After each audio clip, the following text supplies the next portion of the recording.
नमस्कार साथीहरु, तपाईं टिकटक धेरै चलाउनुहुन्छ, त्यसैले तपाईं आफ्नो टिकटक आइडीलाई अफलाइनमा भएर चलाउन चाहनुहुन्छ या अनलाइनमा भएर चलाउन चाहनुहुन्छ, तर तपाईलाई टिकटकमा आफ्नो आइडी अफलाइन र अनलाइनमा चलाउने तरिका थाहा छैन भने आजको यो छोटो भिडियोलाई अन्तिमसम्म पुरै हेर्नु होला।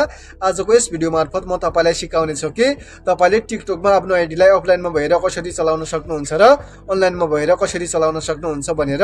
सो भिडियोमा अगाडि बढ्नु भन्दा पहिले एउटा सानो रिक्वेस्ट छ साथीहरु, तपाई यो च्यानलमा नयाँ हुनुहुन्छ भने यो च्यानललाई सब्स्क्राइब गरी नजिकै रहेको घण्टीलाई पनि अलमा दबाइदिनु होला। यसले गर्दा यस्तै प्रकारका अन्य जानकारीमूलक भिडियोहरु तुरुन्तै पाउनुहुनेछ। र साथीहरु, अब तपाईले आफ्नो टिकटक आइडीलाई अफलाइनमा भएर चलाउनको लागि या अनलाइनमा भएको चलाउनको लागि तपाई आफ्नो टिकटकलाई ओपन गर्नु होला। त्यसपछि तपाई यो थ्री लाइनमा क्लिक गरेर यो सेटिङ एन्ड प्राइभेसीमा क्लिक गर्नु होला। त्यसपछि तपाई यो प्राइभेसीमा क्लिक गर्नु होला। त्यसपछि तपाई यो साइडमा देख्न सक्नुहुन्छ एक्टिभिटी स्ट्याटस। तपाई यो अप्सनलाई यहाँबाट अन गर्नुहुन्छ भने तपाईको टिकटक आइडी अनलाइनमा भएको देखाउँछ। यदि साथीहरु तपाई आफ्नो टिकटक आइडीलाई अफलाइनमा भएर चलाउन चाहनुहुन्छ भने तपाई यो अप्सनलाई यहाँबाट अफ गर्नु होला।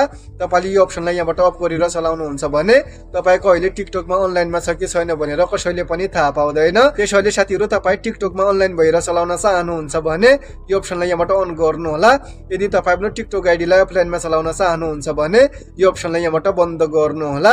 तपाई यस्तो तरिकाले सजिलोसँगले टिकटकमा आफ्नो आइडीलाई अनलाइन र अफलाइनमा सजिलोसँगले चलाउन सक्नुहुन्छ।